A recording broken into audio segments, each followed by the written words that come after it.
할렐루야. 네. 하나님께서 이 시간 크신 은혜와 사랑을 우리 모두에게 베풀어 주실 줄 믿습니다.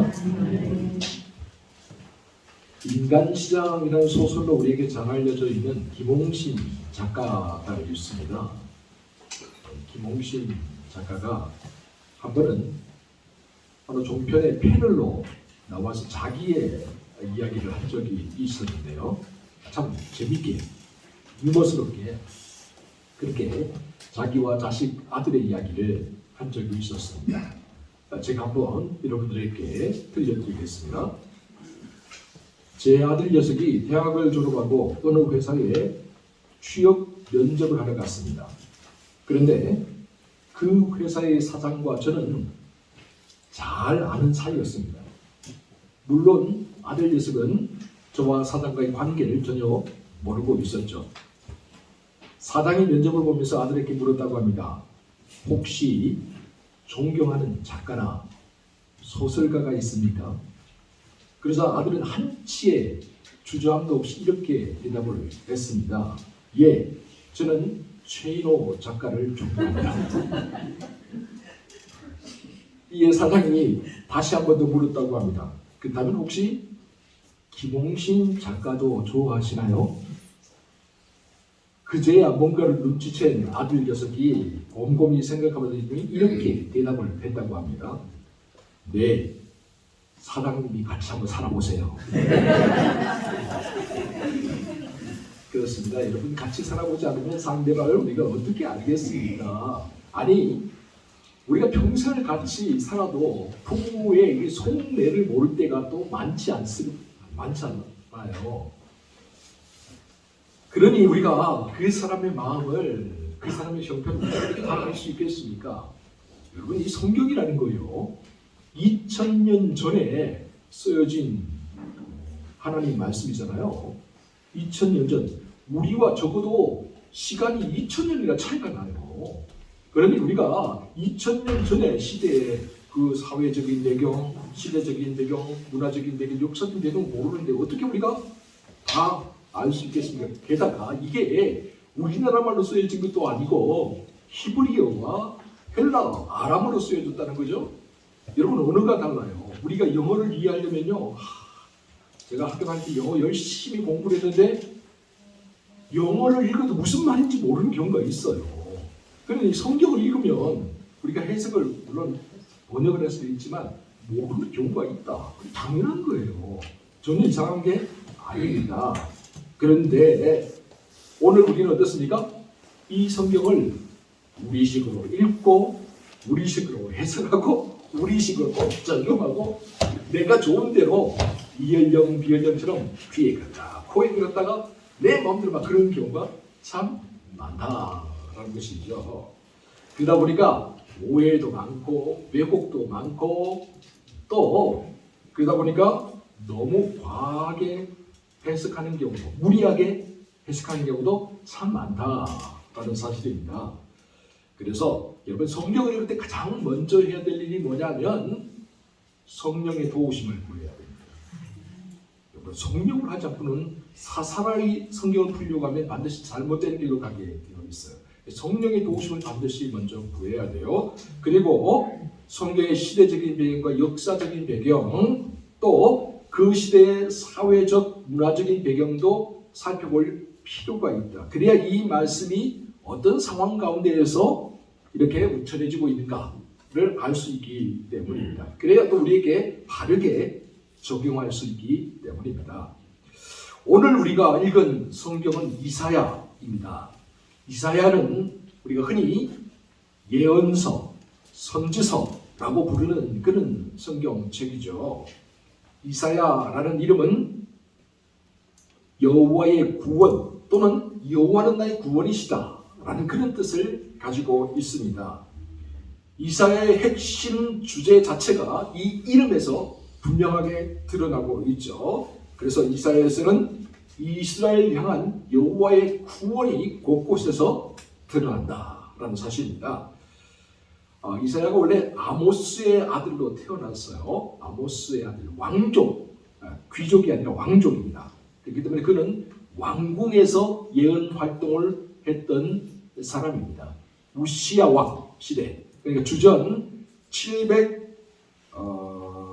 742년 그때부터 시작을 해서 히스기야 왕이 죽을 때까지, 그러니까 약 59년, 60년 가까이 예언 활동을 했던 아주 유명한 사람이죠.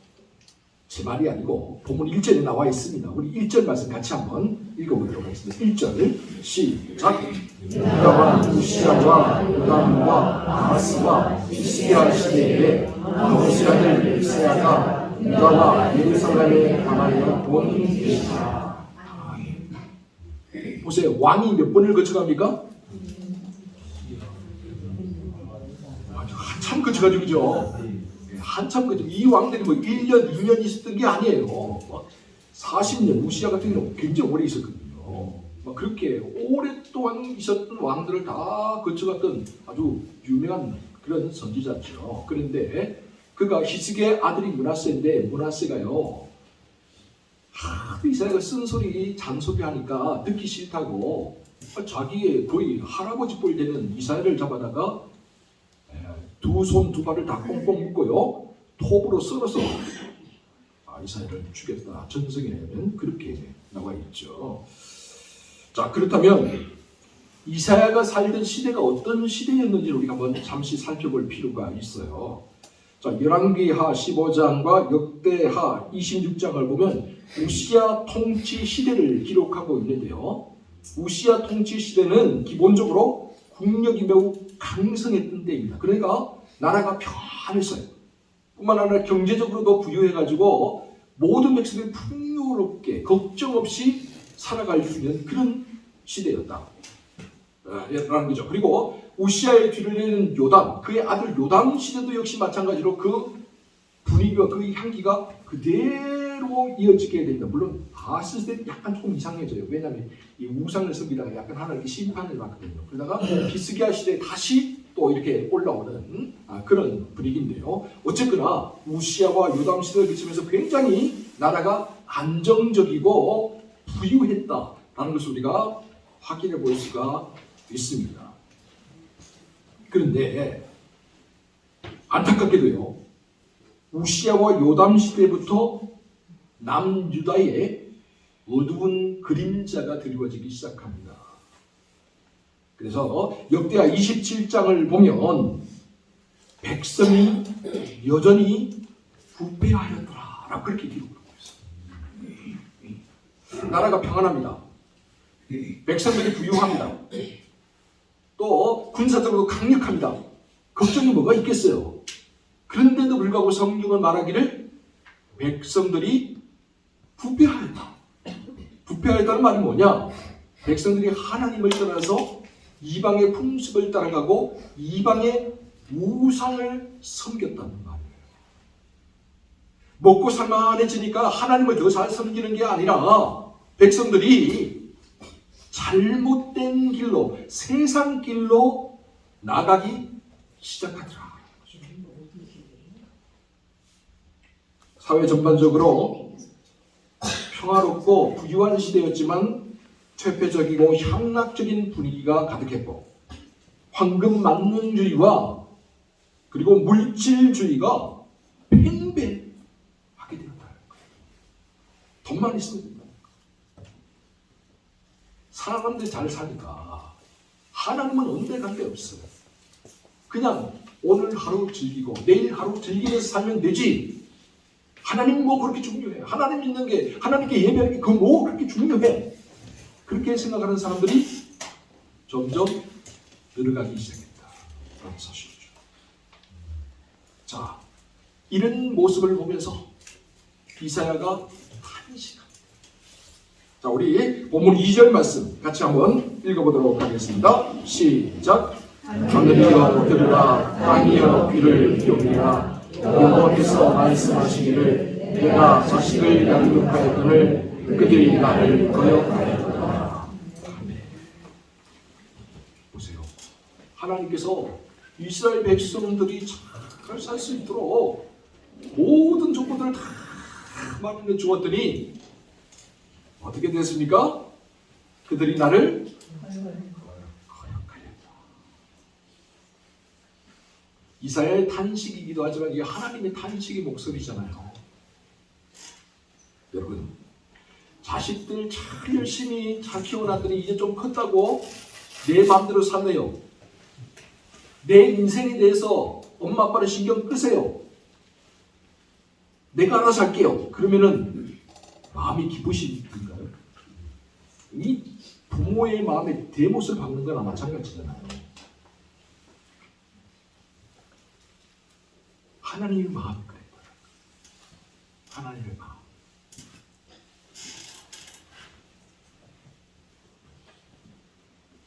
여러분, 자식들이요 다 키워놨더니 부모를 매몰차게 차버리고 자기 살겠다고 다 떠나버릴 때 그랬으니까 이제 가야지, 떠나야지 라고 하면서도 그 마음 가운데서는 아쉬움이 있잖아요. 아픔이 있잖아요. 그게 부모의 마음이잖아요.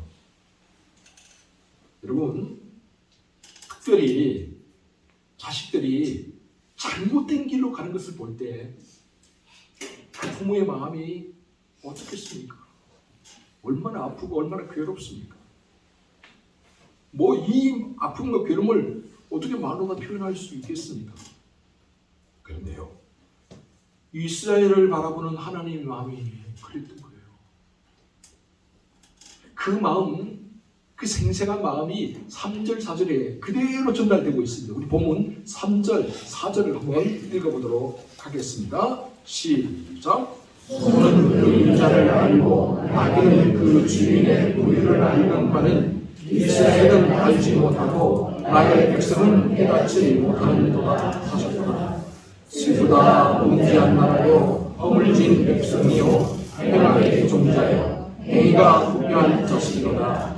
그들이 여호와를 버리고 이스라엘의 거룩하신 이를 아무리 여겨 멀리하고 물러가다. 하늘이여 들으라, 땅이여 들으라. 소는 그 인자를 알고 나귀는 그 주인의 그 손길과 그 물 구유를 다 아는데 어찌하여서 이스라엘은 주인을 알지 못하고 하나님을 알지 못하고 저렇게 엉뚱한 길로 가는가?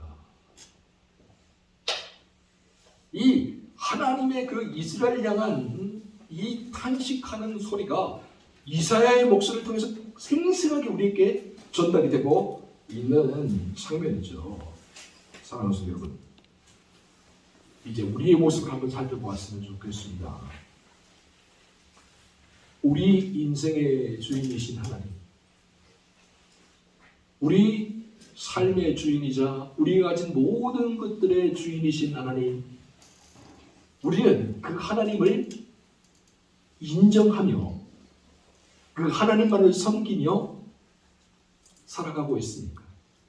아니면 저 옛날 이스라엘 백성들처럼 하나님께서 우리에게 기회를 주시고 하나님께서 우리에게 은혜를 주시고 하나님께서 우리에게 풍성함과 부양을 주셨을 때 그것을 가지고 세상으로 나아가고 하나님이 아니라 엉뚱한 곳에다가 정령을 쏟고 헛되고 헛된 것들에 우리의 마음을 빼앗기면서 살아가고 있는 것은 아닙니까?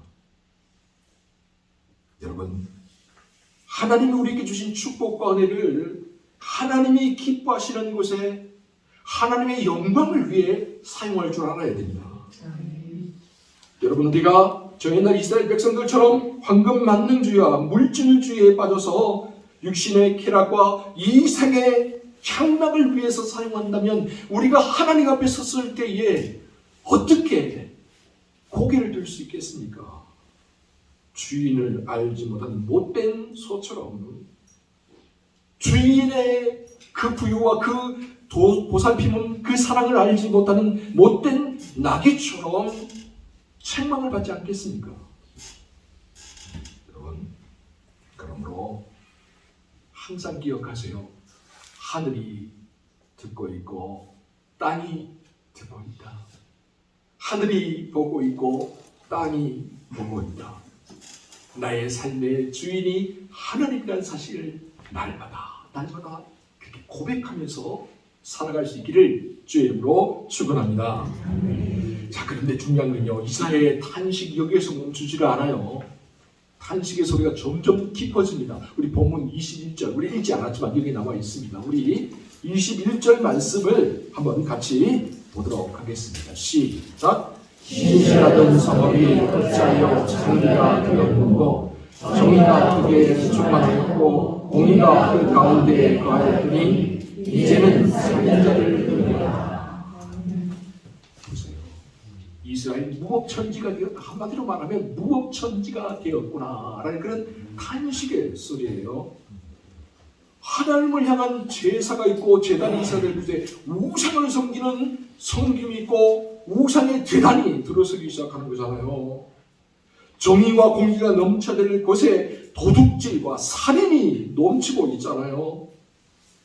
거룩하신 하나님 앞에 바르고 경건하게 살기보다는 세상과 짝하고 세상의 물질과 세상의 명예를 추구하면서 살아가는 사람들이 점점 많아지고 있잖아요. 그러니 신앙심을 기대할 수 있겠습니까? 온전한 믿음을 기대할 수 있겠습니까? 여러분, 근데 참 신기한 건 뭐냐? 이런 가운데서도 이스라엘 백성들이 어떤 마음을 가졌느냐? 오늘날로 말하면요, 안식일, 주일에 하나님 앞에 나가서 제물을 드리고 예배를 하고 드리면 되는 거야. 아니, 일주일 동안의 삶은 세상과 짝하고 세상의 온갖 끝들을 다 가지고 누리고 이방의 우상에게 절하고 그렇게 살다가 딱 안식일만, 주일만 되면 교회 와서 한번 예배 드리는 것으로 나는 내 신앙을 만족해 하는 사람. 여러분, 오늘 우리의 모습을 한번 보세요. 행여 우리도 그렇게 살고 있는 건 아닌가요? 두려울 때가 많습니다. 저는 목사이기 때문에 다행히, 정말 죄송하지만 그래도 하나님 말씀을 가까이 하잖아요. 그래도 교회에 붙어서 살고 있잖아요. 그래도 세상에 나가서 다른 사람들은 이상한 짓을 하고 살지는 않잖아요. 그죠? 그래도요. 근데 오늘 이 자리에 앉아 계신 우리 성도들은 너무나 많은 유혹들이 있잖아요. 순간순간마다 우리를 유혹하고 우리를 넘어뜨리려고 하는 그런 마귀 사탄의 세력들과 영적인 유혹들이 너무나도 많잖아요. 그런 유혹들을 다 이기고 살아간다는 것이 보통 일이 아닙니다. 이스라엘 백성들은 그렇게 살지를 못했던 거예요. 그 유혹에 다 넘어가요. 그래서 일주일 동안 살면서 세상에서 6일 동안은 하나님을 믿는 사람인지 안 믿는 사람인지 구분이 안 가게 살고 단지 그냥 안식일 주일에 교회에 나와서 예배 드릴 때만, 제사 드릴 때만 성도예요. 신앙인 거예요. 이런 삶을 살았으니 하나님의 마음이 얼마나 아팠겠어요. 얼마나 아팠겠어요. 이런 것들을 향해서요, 하나님께서 말씀하세요. 한번 들어보세요. 우리 본문 11절에서 13절인데 한번 보세요. 제가 한번 천천히 읽을 테니까 여러분 한번 들어보세요. 여호와께서 말씀하시되 너희의 무수한 재물이 내게 무엇이 유익하냐? 나는 순양의 번제와 살찐 짐승의 기름에 배불렀고 나는 수송아지나 어린 양이나 순염소의 피를 구하지 아니하노라. 너희가 내 앞에 보이러 오니 이것을 누가 너희에게 요구하였느냐? 내 마당만 밟을 뿐이니라. 헛된 재물을 다시 가져오지 말라. 분양은 내가 가정이 여기는 바요 월삭과 안식일과 대회로 모이는 것도 그러하니 성회와 아울러 악을 행하는 것을 내가 견디지 못하겠다. 보세요. 하나님의 목소리 생생하게 여러분 들리지 않습니까? 일주일 동안 내내 악을 행하면서 세상과 똑같이 살다가 교회 와서 주일날만 딱 예배를 드리면 하나님이 기뻐하시는 게 아니라 여러분 우리 삶이 좀 변해야 되잖아요. 말씀을 듣고 그렇게 살아내려고 열심히 노력도 해보고 안 될 때도 있죠. 실패할 때도 있죠. 우리의 믿음이 아직 더 성장하지 못했으니까 다 이겨내지 못할 수도 있어요. 그렇다 할지라도 끊임없이 노력해야 되는 거잖아요. 네. 그런데 이 보세요. 이스라엘 백성은 그렇게 살지 않아요. 그냥 한번 제사 드리는 거, 그냥 한번 예물 드리는 거 끝이에요. 끝. 그러면 다 했다는 게 신앙생활. 그건 아닙니다. 그건 하나님을 기쁘시게 할 수 없어요. 그런 모습으로 우리가 하나님 앞에 서면 하나님을 부끄러울 수밖에 없어요. 보세요. 하나님께서 말하는 내가 견디지 못하겠다.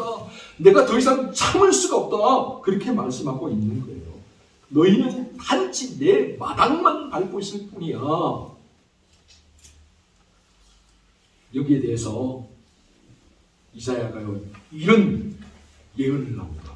어떤 예언입니까? 이렇게 살아가는 사람들에 대해서 하나님의 심판과 보응이 임한다는 그런 예언을 해요. 우리 본문 24절 한번 같이 한번 읽어보도록 하겠습니다. 시작.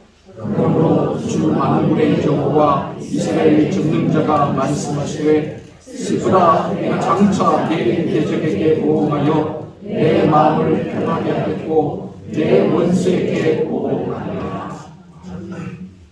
여러분, 여기에 내 대적이 누구고 내 원수가 누굽니까? 안 믿는 이방 사람들인가요? 아닙니다. 지금 하나님이요, 하나님의 백성들, 하나님께 나와서 예배드리고 제사드리고 있는 사람들을 향해서 대적이라고 그렇게 말하고 있는 거예요. 지금 원수라고 말하고 있는 거예요. 왜요? 일주일 한 번도 말씀대로 살아보려고 노력하지 않았으니까. 세상 사람과 다를 바가 없다는 거예요. 이방 사람과 다를 바가 없다는 거예요. 그러니 너희가 내 대적이 아니고 누구냐는 거예요. 그러니 너희가 내 원수가 아니고 누구냐는 거예요. 그렇기 때문에 내가 너희에게 심판하고 보응하겠다. 하나님께서 말씀하셔요. 이게 얼마나 무서운 말씀인지 모르겠어요. 여러분, 하나님께서 한번 손을 들어서 우리에게 손을 대시면요, 막을 사람이 없어요. 제가 아무리 설교를 해도 제가 위협하지는 않잖아요. 그죠? 그죠? 막 여러분들을 막 위협하고 막 해서 막 두려움에 떨게 해서 막 지옥 권세로 여러분들을 막 위협해서 뭐 헌금도 많이 내게 하고 신앙생활 똑바로 해야 돼 막 그러진 않잖아요. 그죠? 그러나 이 말씀을 우리가 잘 들어야 돼요. 이 말씀에서 이사야가요, 하나님의 말씀을 대언하면서요, 하나님을 제대로 믿지 않고 살아가는 너희들이 하나님의 원수야, 하나님의 대적이야, 슬픈 목소리 지금 부르짖고 있는 거예요.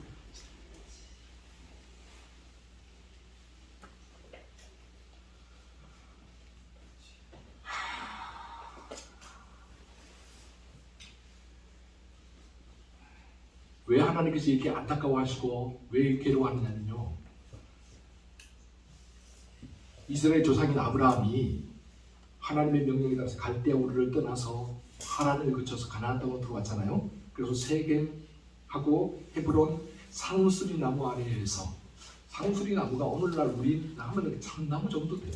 사실은 그렇게 보시면 되는데, 그 나무 아래에서 항상 그늘진 곳에 가면 예배를 드렸어요. 하나님께 제단을 삼고. 그런데 그 아브라함의 자손들은 어떻게 하냐, 그 상수리 나무 아래다가 이방의 신상을 만들어 놓고 이방에게 신에게 제사들을 제단을 만들어 놓고 예배를 하는 거예요. 기가 막히죠. 하나님께서 지금 아브라함을 우상의 도시, 우상으로 가득한 도시에서 건져내어서 하나님 백성을 만들기 위해서 그 조상을 데리고 나와서 가나안 땅에 살게 했는데, 그 후손들은 조상 아브라함의 길을 따라가는 것이 아니라 세상 사람들의 길을 따라가면서 세상 사람들은 그대로 흉내내면서 살아가는 거예요. 그러니 하나님의 마음이 찢어지는 거예요. 너희가 내 원수다, 너희가 내 대적이다 라고 말할 수밖에 없는 거예요. 여러분, 그런데 기억하세요. 이렇게 말씀하셔서 선포하시는 하나님의 마음 가운데는 어떤 마음이 자리 잡고 있을까요? 네, 맞습니다. 긍휼의 마음이에요. 어떤 긍휼의 마음이에요? 여러분, 돌아오라는 하나님의 말씀. 그렇게 살면 안 돼. 우리 자식들 보면 잘못된 길로 가다 보면 우리가 그렇게, 너희 그렇게 살면 인연을 끊겠다, 호적에서 파버리겠다, 그렇게 막 부모님들을 흥분하면 그런 경우가 있죠. 그죠? 내가 자식과 인연을 끊어버릴 거야 막 그럴 때가 있죠. 그죠? 가끔씩. 그죠? 없으신가요? 야, 우리 양동경 역시 다 선한 분들 계셔서 좋으시네. 가끔 보면 그런 분들, 성질 급한 분들, 막 성격 막 대단한 분들, 그런 분들 계세요. 막 이야기 해버리잖아요, 그죠? 근데 그 마음 속에는 정말 자식과 인연을 끊겠다는 건가요? 아니죠. 돌아오라는 거잖아요. 왜 아빠의 마음, 엄마의 마음 몰라주냐는 거죠. 마찬가지입니다.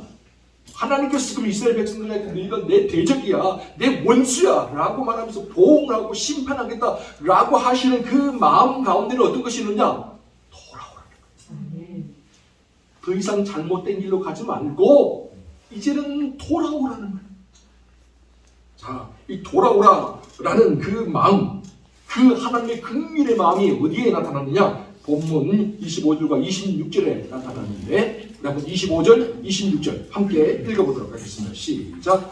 내가 또 내 손을 내게 돌려 내 찌꺼기를 진물로 씻듯이 녹여 충전하게 하며 내 혼성물을 다 제하여 내가 내 재판관들을 처음과 같이 내 무사를 본래와 같이 회복할 것이다.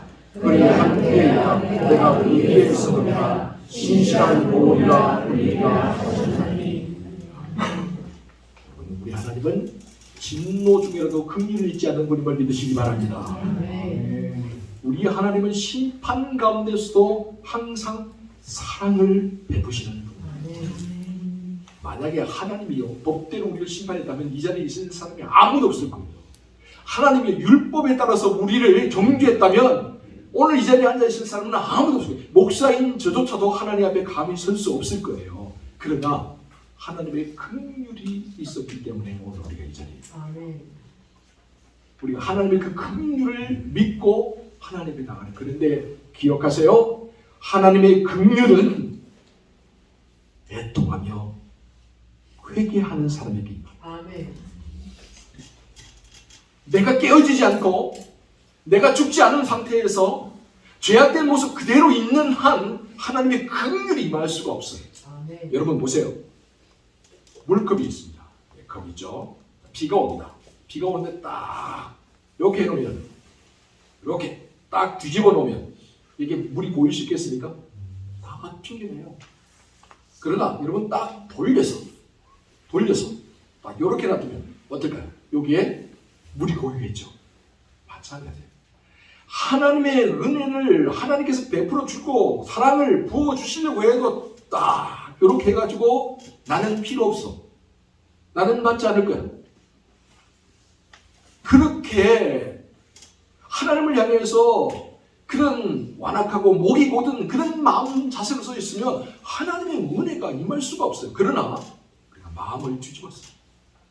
하나님의 은혜가 아니면 안 됩니다. 하나님의 자비와 긍휼이 아니면 안 됩니다. 하나님 나에게 은혜를 주옵소서. 나에게 자비를 베풀어 주옵소서. 라고 그렇게 겸손한 마음과 회개하는 마음으로 나갔을 때 하나님의 은혜가 임하면 이곳에 머물게 됩니다. 이스라엘 백성들께 하나님이 지금 그걸 요구하고 계신 거예요. 너희가 비록 내 대적이고 원수지만 너희가 마음을 돌이키고 너희가 회개하고 다시 돌아오면 내가 너희를 받아주겠다는 거예요. 다시금 어린아이와 그때의 사랑을 나누는데 그때와 같이 내가 너희를 사랑하고 너희에게 이제까지 알지 못하는 새로운 은혜를 베풀어 주시겠다는 거예요. 왜요? 하나님은 우리를 만드신 분이잖아요. 하나님은 우리를 누구보다 잘 알잖아요. 그러니까 우리가 어디를 고쳐야 될지 무엇을 베풀어야 될지 너무나 잘 알고 계시잖아요. 우리에게 필요한 게 뭔지 잘 알고 계시잖아요. 하나님만큼 우리를 잘 아는 분이 누가 있겠어요? 단지 우리가 우리의 죄를 회개하고 정결케 하면서 하나님의 은혜를 구하며 겸손하게 하나님 앞에 나아가게 될 때 하나님께서 우리에게 은혜를 베풀으십니다.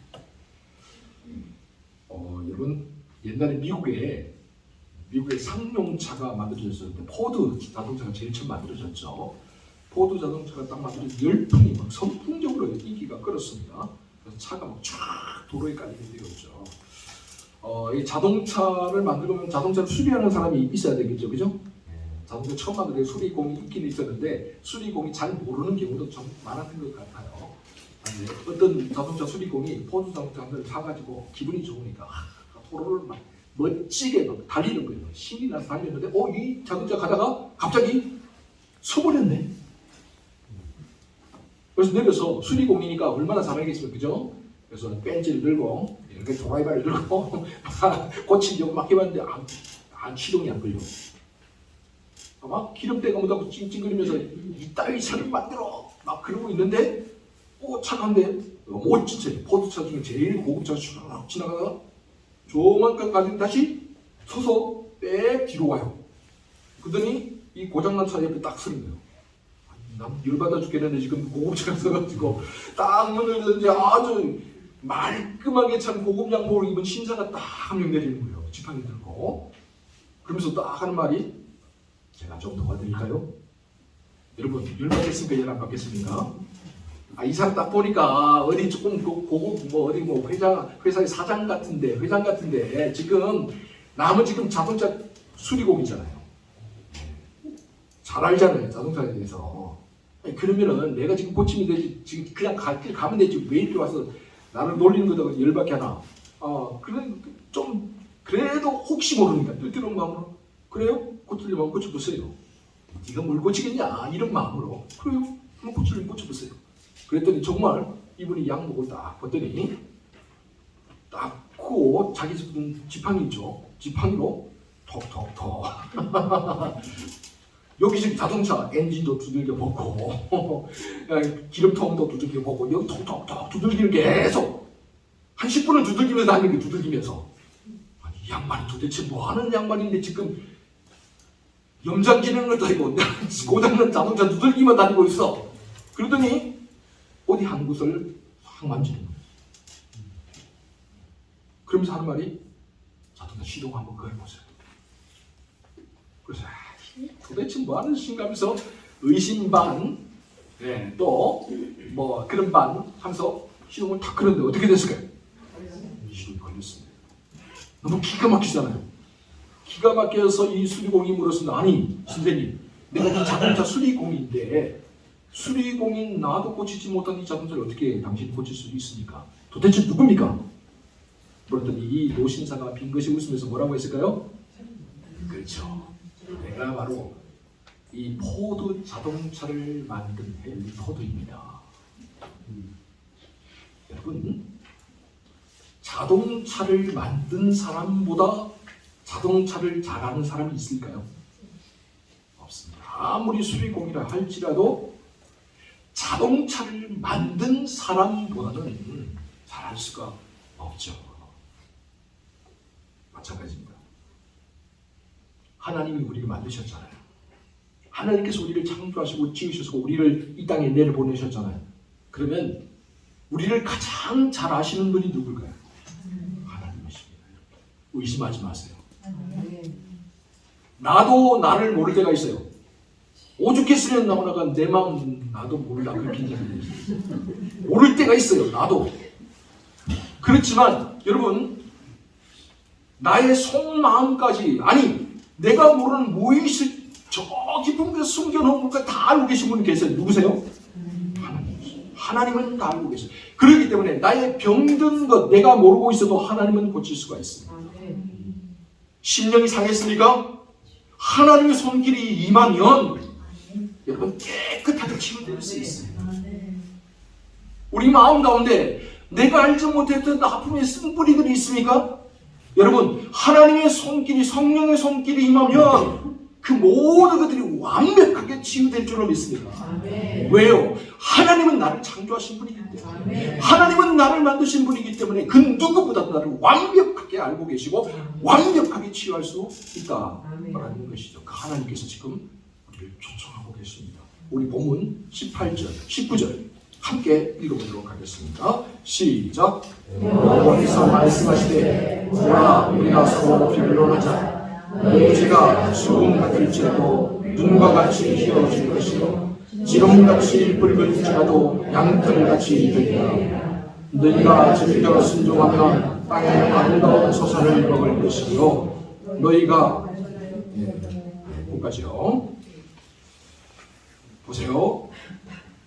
여러분 하나님께서 말씀하세요. 오라. 하나님 옆으로 나오라. 그리고 너희가 나온 게 변론하자. 이야기를 해보자. 라는 거예요. 자, 하나님과 함께 이야기하면 어떤 일이 벌어질까요? 너희 죄가 주홍 같을지라도 눈과 같이 희어질 것이고 진홍같이 붉을지라도 양털같이 희게 되리라. 하나님께서 깨끗하게 하나님께서 가장 말끔하게 이스라엘 그 어떤 것으로 표현할 수 없을 만큼 순결하게 우리를 만들어 주신다. 사랑하시는 여러분, 그렇다면 이제 집으로 돌아가면서 계속 물어보세요. 오늘 우리가 떠나야 될 것은 무엇입니까? 오늘 우리가 벗어나고 오늘 우리가 끊어버려야 될 것은 무엇입니까? 여러분, 끊어야 됩니다. 떠나야 돼요. 언제까지 세상과 짝하면서 언제까지 그렇게 서성이면서 망설이면서 살려고 하십니까? 끊으세요. 그걸 끊지 못하면 하나님은 나갈 수가 없어요. 그걸 끊지 못하면 하나님께서 우리의 죄를 흰눈같이 양털같이 희게 해주실 수가 없어요. 끊어버렸을 때 하나님의 은혜가 임합니다. 우리가 결단하고 그것을 끊었을 때 하나님의 자비와 긍휼이 말할 수 없는 복수와 같은 은혜가 우리에게 임하게 될 줄로 믿습니다. 그러므로 하나님은 다 부끄럼 없이 부끄럼 하나도 없어요. 내 모습 이대로 하나님 받아주신다는 믿음 가지고 하나님 다 내려놓을 수 있기를 합니다. 너희 죄가 주홍 같을지라도 눈과 같이 희어지게 될 것이요 진홍같이 붉을지라도 양털같이 희게 되리라. 하나님 말씀하십니다. 함께 기도하겠습니다. 사랑하는 주님, 항상 주님의 크신 자비와 긍휼 가운데 살아가기를 원합니다. 그러면 우리가 어떻게 해야 주님의 크신 자비와 긍휼을 덧입으며 살 수 있습니까? 믿음밖에는 없습니다. 오늘 우리의 죄를 회개하며 고백하며 자백하며 믿음으로 주님을 향해 나아갑니다. 크신 자비와 긍휼로 우리를 오늘도 초청하고 계신 주님, 주님 앞에 절대 믿음, 절대 신앙으로 서게 하여 주옵소서. 주님을 믿는 믿음으로 모든 것을 주님께 온전히 맡길 수 있도록 도와주시옵소서. 그리하여 우리 죄가 주홍 같을지라도 흰 눈같이 되고 진홍같이 붉을지라도 양털같이 희게 된 놀라운 속죄의 은총을 누리게 하여 주시옵소서. 주님이 주신 충만한 은혜와 축복 가운데 살아가는 우리 양동가족 모두가 되게 하여 주시옵소서. 이 모든 말씀을 우리 구주 예수 그리스도의 이름으로 기도하옵나이다.